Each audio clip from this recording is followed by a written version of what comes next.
What's going on, Falcons fans? Logan here. Welcome back to Rise Up Rundown, and if you're new here, welcome. So, in this video, we're going to go over something that I know is going to be very exciting for you all, and that is why the Atlanta Falcons will win the Super Bowl in 2022.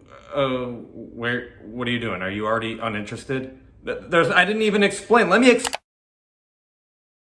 All right, fine. Let me rephrase it. How the Atlanta Falcons can win Super Bowl 57. Is that better?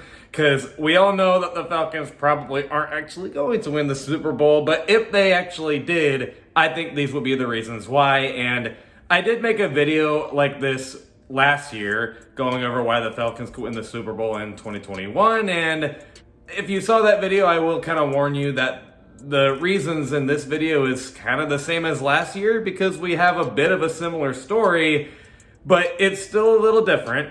And I have 3 reasons on why the Atlanta Falcons could win the Super Bowl, and let's just get straight into it. So for one thing, and I used to kind of feel guilty that I said this in every video, but at this point, I'm just gonna say it whenever I need to because the fact of the matter is the Falcons are an unproven team in 2022, and they need to step up literally everywhere, especially at quarterback. Last year was a little different because our quarterback situation was proven, right? Like we had Matt Ryan, but this year we don't even know who the starter is going to be. So that's already a big concern if you want to win the Super Bowl. But 2, you don't really look at these quarterbacks and say they're definitely going to, surprise the league. Like it's just like, they could, but we don't actually know if they will. Marcus Mariota improved, but you're not really sitting there saying he will take off. And Desmond Ridder, he's interesting, but you don't actually know if a 3rd-round draft pick is gonna step up and be the next Justin Herbert or something like that. Like the quarterback situation is kind of a mess in a way. And then all the receivers, you like what you got. I like Bryan Edwards. I like Auden Tate. I like Drake London. But, at the end of the day, you're not really sitting there saying that the Falcons have one of the better wide receiving corpses in the league. And this offensive line seems to be every Falcons fan's biggest concern. Everyone thinks that is the biggest question mark on this team, and I don't really blame you. It's probably my 2nd biggest question mark outside of pass rush, which is to my next point. The pass rush is also a question mark. It got better. I mean, we got, Eddie Goldman and Grady Jarrett, and hopefully Arnold Ebiketie lives up to the hype and all, but still, it's that Falcons pass rush. There's always these big names that disappoint, so hopefully it's not the same story here. You get the idea. I mean, there's so many different question marks everywhere on this roster, and if you look on articles or tweets or whatever, when it comes to ranking every NFL team's roster, the Falcons seem to always be either near last or dead last, and that definitely tells you that this roster is just unproven. I keep saying that this year, but I really do think that this team is just not proven, and they have got to step up. Culture-wise, I think we're okay. I think we are building a culture. I've been saying that, actually, since the beginning of this year. I was saying that Arthur Smith is building a culture. You can tell that the team is a lot more disciplined, and they fight a lot more in every game than you saw with Dan Quinn. And even a little bit on social media, they'll poke fun at each other and answer silly questions and whatnot, which I know that sounds kind of irrelevant, but I don't think it is because it kind of shows that, hey, at least the players are having a little bit of fun. So I'm not really too worried about the culture. It's just, as players, I need to see a lot of them step up.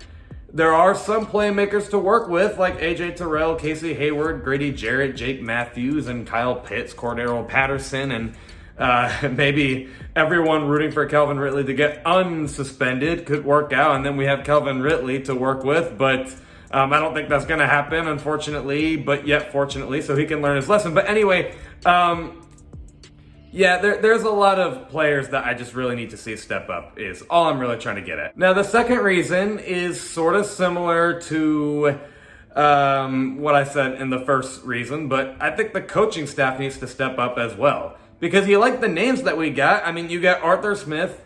He was only a first-year head coach last year, so now that he's got, year one out of the way, like he finally got that experience done. Year two is usually supposed to be this big step up year for coaches and players, and Arthur Smith clearly is working on stepping up. I mean, he's bringing in the players that he wants, these bigger, taller basketball players to work with, and I'm sure he's been working on the offensive play calling as well. And if he is just as good as advertised that we saw coming out of Tennessee, then we have ourselves a head coach. And I already think we've had it from the get-go, considering that he was able to make this team overachieve last year. We were not supposed to be in playoff contention, but Arthur Smith took a bottom three-ish roster and took that team near the playoffs. And who's to say that he can't do the same this year? So I think hopefully we have a head coach.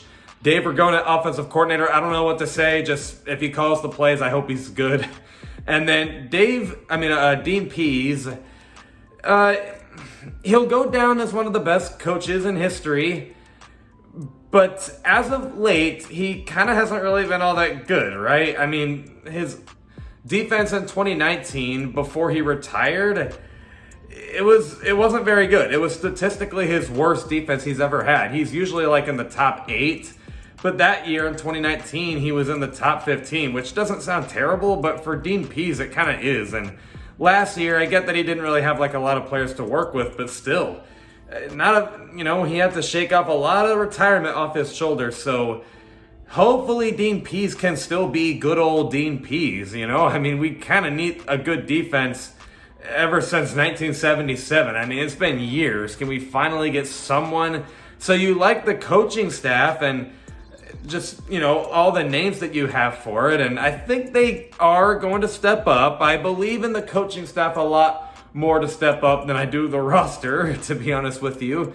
I think Arthur Smith is going to prove that he is like a top 10, 15-ish head coach next year. And hopefully Dean Pease gets back to his roots. But for now, you still kind of look at it as a question mark. And then number 3 is to be consistent. The Falcons were pretty inconsistent last year, and it showed a lot, because one week they won versus the Jaguars, then the next week they lost versus the Patriots, and the week after they win to the Panthers, and the week after they lose to the Bucks. It was just win, loss, win, loss, win, loss, and their record was 7-9, nearly made playoffs, but still didn't make playoffs. And that's just not going to take you to the Super Bowl if you're just in and out, in and out. I get that it was Arthur Smith's first year as a head coach. I get that the roster was not very good, but that's just not acceptable. You have to stay consistent.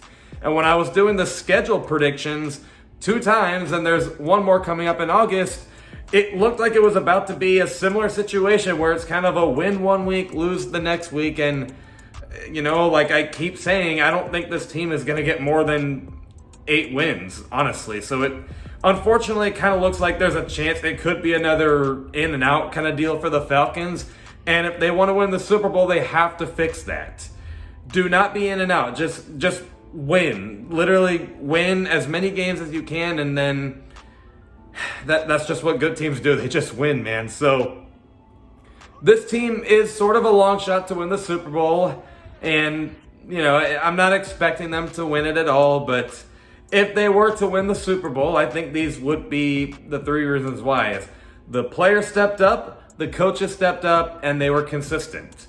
Pretty simple. I mean, it sounds easy to do, but it's a easier said than done thing. So hopefully the Falcons can turn this around. I'm not rooting for them not to. It's just, I need to see it to believe it. And I'm sure all of us are probably on the same boat. But let me know if you guys agree or disagree, and I will see you guys this Tuesday at 11 o'clock a.m. Eastern. Love and appreciate you all for the support, and as always, rise up.